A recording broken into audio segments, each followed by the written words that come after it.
Hello everyone, welcome back. I want to give you a quick tip on how to set your color grading. Take the clip that you like, or get a clip that you like,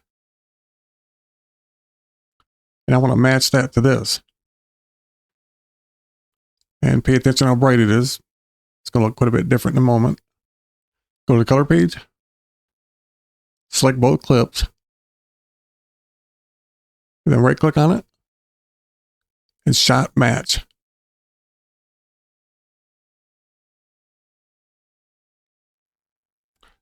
And it matches.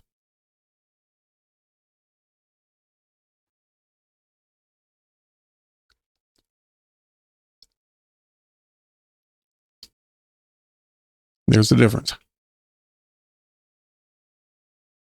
Well, thanks for watching, and I'll see you in the next one.